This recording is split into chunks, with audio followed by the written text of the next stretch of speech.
Mis queridos amigos, me alegra el poder estar con ustedes una vez más en este día, compartiendo y tomando un café espiritual.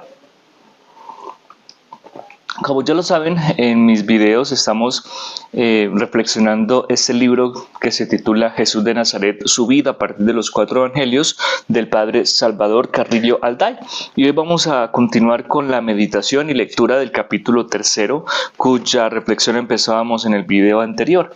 La tradición escrita anterior a los evangelios. La tradición evangélica primitiva presentaba un conjunto de fragmentos aislados, palabras de nuestro Señor, curaciones, acciones simbólicas, encuentros.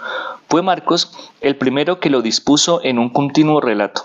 Hoy los investigadores admiten que es posible reconstruir una imagen de Jesús, pero no su historia real. Recuerden ustedes que en los comienzos de la predicación evangélica, yo le he hecho la pregunta en algún momento acá en las comunidades cuando he predicado, especialmente en el sentido de la Pascua que vivimos, yo les decía, ustedes imagínense a los apóstoles, piensen en un Pedro. ¿Ustedes qué creen que Pedro llevó en su maleta, en su equipaje, cuando fue a anunciar el evangelio? Y muchas personas me decían, padre, la Biblia. Y yo les decía, no.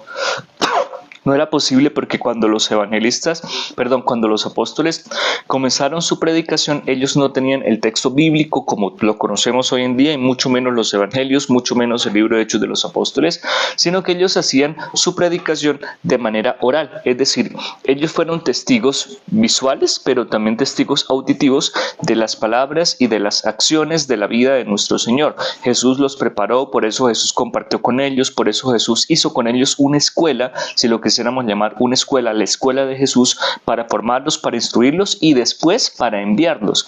¿Ellos qué hacen en el envío? Van a comunicar con palabras, van a comunicar con sus acciones, porque lo decíamos en la Pascua pasada, las acciones de los apóstoles son una continuación de la obra mesiánica, obviamente no porque ellos lo puedan hacer, sino por el designio, por la voluntad, por la autoridad que les da el Señor, pero van a continuar esa obra. Llegará el momento en el que comenzaban a tener palabras. Me dicen por allá que Jesús hizo aquel, me dicen por allá que Jesús dijo tal cosa, por allá un señor sabía que Jesús hizo tal otra, dicen que Jesús también dijo una vez esto, porque ya posiblemente la tradición oral se iba olvidando o se iba, no olvidando, más bien como fragmentando. Llegó el punto en el que los evangelistas aparecen para colocar por escrito. De hecho, en el siguiente capítulo, pero en el siguiente punto, la cuestión sinóptica no lo voy a tratar porque es un poco enredado. Habla de las famosas fuentes, las fuentes que utilizó Marcos, las fuentes que utilizó Mateo, las fuentes que utiliza Lucas, es decir,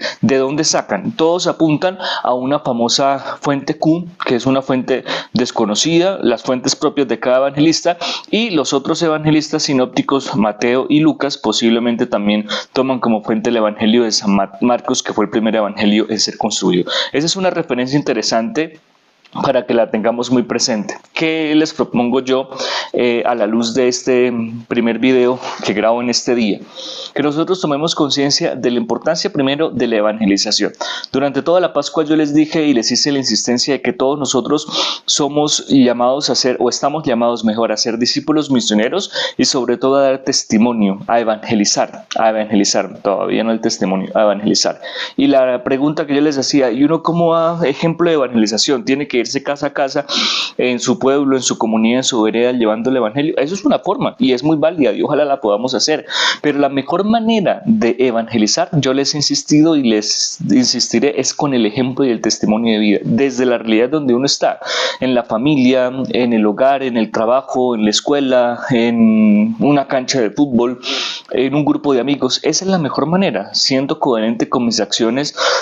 Si yo me digo a mí mismo y le transmito a los demás que comunico que amo a Dios, pero mis acciones, mis palabras, mis pensamientos no son coherentes, pues no estoy haciendo absolutamente nada. Mientras que si yo manifiesto mi amor hacia Dios, pero mis acciones son signo del amor de Dios, mis palabras manifiestan a Dios en el corazón y mis pensamientos son dirigidos a Dios, pues hombre, le estaré diciendo a los demás, oiga, miren que sí se puede. No soy perfecto porque somos seres humanos, pero me esfuerzo diariamente por buscar a Dios. Ojalá que tomemos conciencia de eso, cada uno de nosotros en este día, al compartir y al tomarnos este cafecito de la mañana, pensemos en eso. ¿Cómo está mi ser evangelizador? ¿Cómo está mi experiencia de vida cristiana? ¿Y cómo está el testimonio que yo estoy transmitiendo? Pregunta: si estoy transmitiendo un testimonio del amor de Dios. Que el Señor Jesús, ustedes y a mí en este día nos conceda la disposición interior y nos conceda la coherencia de vida para evangelizar precisamente con ese testimonio de vida. Un feliz día para todos.